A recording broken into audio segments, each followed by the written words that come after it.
Olá, gente, estamos de volta apresentando as 13 aulas da revista O Espírito Santo, Divino Companheiro, Consolador e Mestre. O comentarista é o pastor Gesiel Gomes. Você pode adquirir também o Dicionário do Espírito Santo, que é o material didático de apoio a esta revista. Hoje nós vamos apresentar a nossa aula de número 10, o Espírito Santo e a edificação da igreja. O texto bíblico básico está na carta de Paulo aos Efésios, capítulo 4, versículos 1 até o versículo de número 13. Porém, eu quero compartilhar com você apenas de 3 versículos, o 11, o 12 e o 13. Nos diz assim a palavra do Senhor.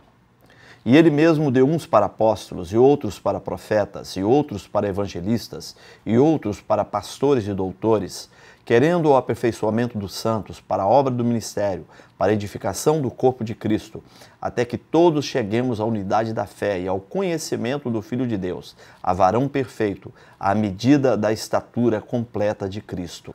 Paulo é claro em mostrar nesse texto que por conta da igreja, por conta da edificação e da unidade da fé, em relação ao conhecimento do Filho de Deus, o mesmo Senhor, pelo seu Espírito, concede à igreja pastores, evangelistas e doutores. Há uma relação muito íntima entre o Espírito Santo e a igreja. Jesus morreu na cruz do Calvário, foi sepultado, ressuscitou ao terceiro dia, permaneceu com seus seguidores durante 40 dias e 40 noites e então foi assunto ao céu. E ele disse que convém que ele fosse, porque de outra forma o Consolador, o Espírito Santo não poderia vir. Há uma certa urgência nessa palavra de Cristo, porque ele sabia que a igreja seria implantada num outro momento. A igreja seria implantada a partir de Atos capítulo 2. Nós podemos dizer, sem sombra de dúvidas, que a data natalícia da igreja, ela está relacionada ao dia de Pentecostes. A igreja nasce ali, a partir daquele grande derramamento do Espírito Santo, e igrejas começam a ser implantadas em todas aquelas cidades. É certo que Cristo não implantou nenhuma igreja. Ele veio para morrer por nós na cruz do Calvário e a sua morte redentora é o fundamento, é o alicerce da igreja, é a base da igreja. Porém, a implantação da igreja, propriamente dita, ocorreu a partir do dia de Pentecostes, por intermédio da operação do Espírito Santo. É lógico que aquela igreja, nas suas características físicas, não tem nenhuma relação com as igrejas de hoje em dia. Hoje nós encontramos grandes catedrais, construções faraônicas. Aquela igreja se constituía de pequenos grupos de irmãos que se reuniam de casa em casa. Porém, esse começo, esse início simples, contava com a ação poderosa de uma pessoa divina. Contava com a operação do Espírito Santo. Há uma relação muito íntima entre o Espírito Santo e a igreja. Jesus disse que as portas do inferno não prevalecerão contra ela. Ela sobreviverá aos percalços, desafios e grandes dificuldades por conta da operação do Espírito Santo. Por isso, nós podemos afirmar essa relação íntima entre o Espírito Santo e a igreja. Aqueles irmãos tinham uma grande vocação missionária, amavam a palavra de Deus. E no coração de cada um ardia o desejo de levar a palavra e de alcançar os perdidos para Cristo. Todas essas motivações, sentimentos, eram resultantes da operação do Espírito Santo naqueles homens e mulheres. A igreja seria implantada. A palavra igreja vem do grego eklésia e significa a assembleia daqueles que foram tirados para fora. O salvo foi tirado do sistema mundial pecaminoso, dos princípios que regem este mundo. João disse que o mundo jaz no maligno. Ser igreja de Deus, ser tabernáculo do Espírito, é estar fora desse sistema. Se nós formos levar em consideração a concepção mais estrita do termo igreja no original do Novo Testamento, esse será sempre o nosso entendimento. Por conta da operação do Espírito Santo, no contexto de vida daquelas pessoas, a igreja não somente foi implantada, mas o seu alcance era ampliado. Quando eles pregavam, multidões se achegavam a Cristo, arrependidos dos seus pecados e crendo na mensagem do Messias, na mensagem do Filho de Deus.